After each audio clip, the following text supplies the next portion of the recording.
Sick to Life came about because I wasn't necessarily convinced that the BS project was the best I could do, but you know, it's hard to get a lot of different people on the same page, so I just did what seemed like the most logical thing to do. I got my hands on my own 4-track and I just started recording little one-off recordings in my bedroom. I just started kind of creating these sonic soundscapes. All of the bands that I was really into at the time, Fugazi, Sonic Youth, the early 4-track recordings of Beck and Ween, they were all just kind of noisy, and you know, there weren't complex chord progressions. It didn't have to follow a verse, chorus, verse format. You pretty much could just make noise on a variety of instruments and just kind of layer it into soundscapes, and that's what I did.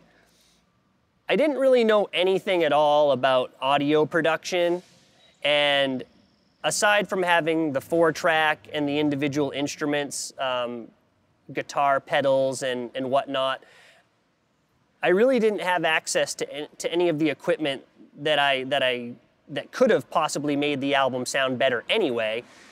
And since I was being influenced by all these you know, lo-fi noise bands, it kind of forced a creativity on me that, you know, strangely enough, I think I've kind of lost some of now that Gigantic Monster has been going for so many years, and we've upgraded so many times, and you know, the equipment gets better, the instruments get better, the sound quality gets better, but you know, I really had a choice to make with Sick to Life. You know, I could use the same guitar sound every time, I could use the same bass sound every time, I could use the same drum sound every time, or you know, I could make a network of pedals and patch chords and just kind of experiment with sounds. And I did that with all the different sounds on Sick to Life, with the drum machine, with the bass, with the guitar,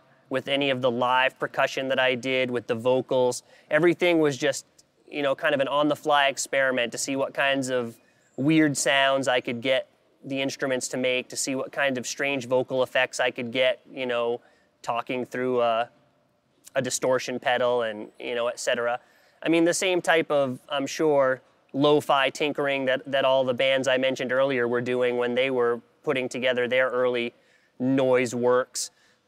And ultimately, that's kind of how Sick to Life came together. I mean, it was, most of the recordings were done just once through, just kind of, I'd record a drum beat, and then I would just kind of tinker around with the bass a little bit until I came up with a bass line that I liked, and then I'd tinker around with the guitar until I came up with some guitar sounds that I liked, and then I'd sit down and write some verse and tinker around with the microphone and try to get some weird noises out of that, and then you know, just, it was all just created on the fly.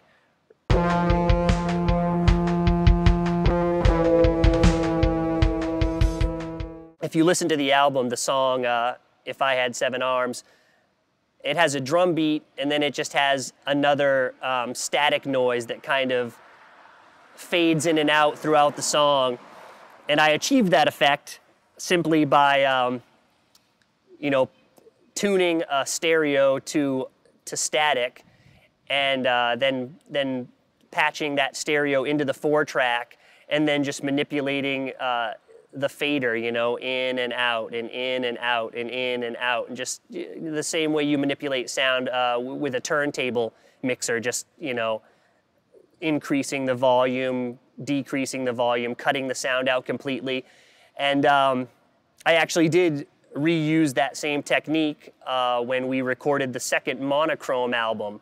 The song Pressure Cooker uses the exact same technique. I had the drum beat that I had made with my drum machine, and I just tuned the radio to a non-station and just faded the static in and out manually the exact same way to achieve the exact same effect.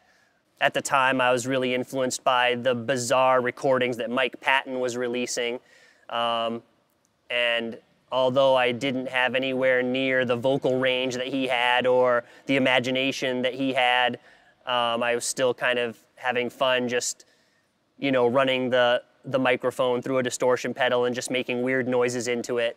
And that's, you know, the song Rabbit Hole is made up of just those two things, the drum machine and me just making weird noises into a microphone.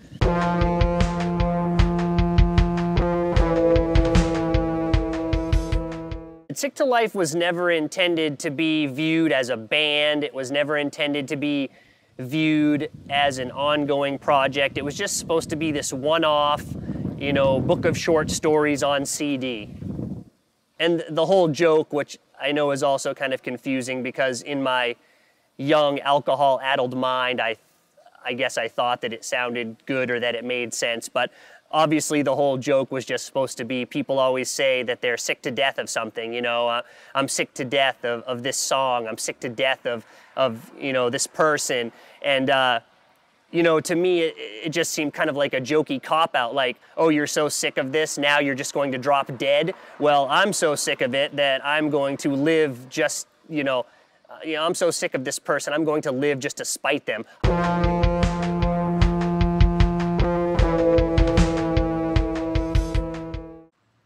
Sick to Life actually marked the first time that I wrote any new poetry in quite a few years. And I wrote the poetry that I used on that album specifically for that album.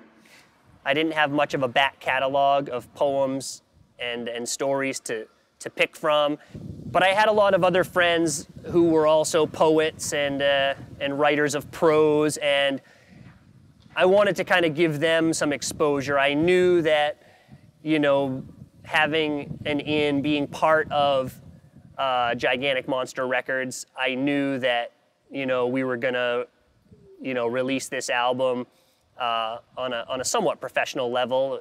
You know, several copies would be made and sold and distributed. So I just kind of wanted to get some other friends of mine on board. So Jessica Barker, who was my girlfriend at the time, and Sean Ryan, who was one of my oldest friends.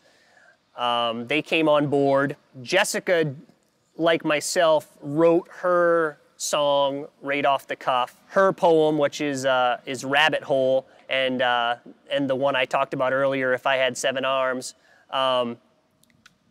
We had those two, the two backing tracks, and we sat down and we listened to both of them, and she picked the one that she wanted and I picked the one that I wanted, and then we each took a piece of paper and wrote the title of a poem, and then we handed the papers to each other. So she wrote her poem based on the title that I had written for her, and I wrote my poem based on the title that she had written for me.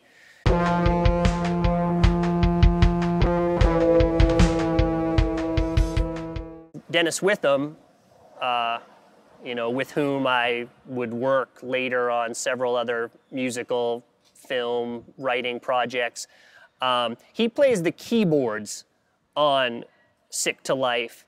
It just so happened that at the time, he had recently gotten an 8-track and was just having a lot of fun noodling around with keyboard sounds, and so just kind of accidentally, I ended up with all these little one-off tracks of him just kind of composing random, you know, keyboard grooves. If you recorded something on a track, you know, say recorded a keyboard part on track 1 and then flipped the tape over and played it back, it would play the same track back, only in reverse. So I did a lot of that kind of stuff, just reversing his keyboard tracks and you know, playing them through pedals and whatnot.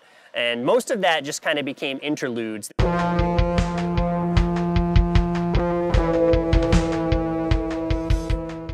Sean had always written just epic stories. I became interested in getting Sean involved with the project, and I only knew of 2 short pieces that he had ever written that would really fulfill, you know, the requirements for this album. So I just recruited him, you know, and I said, hey, you know, bring these 2 short pieces and I'll play some music that I've recorded, and you can, you know, read the poems. And he did.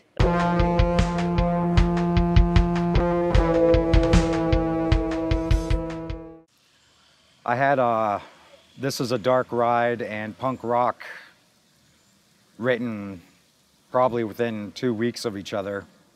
And they basically just sat in a notebook for a couple of years until Sick to Life came about. And then I saw an opportunity to actually put some work out there.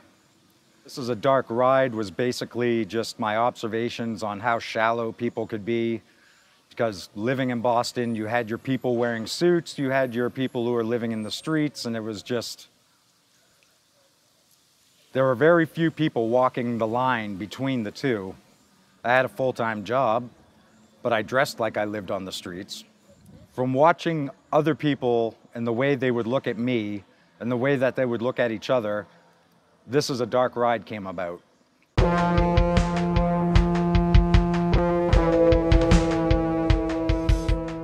Punk rock was actually based on a true story.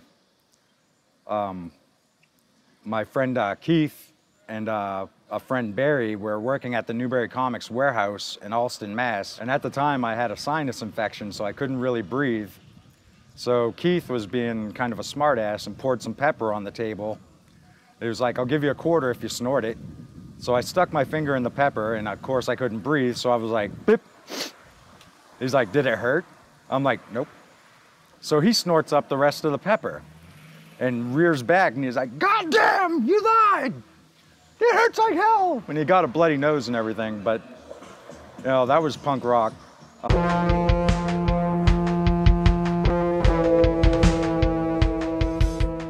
Paper pepper packets. That was one of my moments.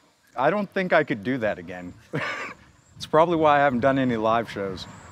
Actually, we did do Sick to Life live once at a coffee shop here in Bangor. Jim Seal was actually there playing bass, upright bass. That's my contribution to Sick to Life. Cut!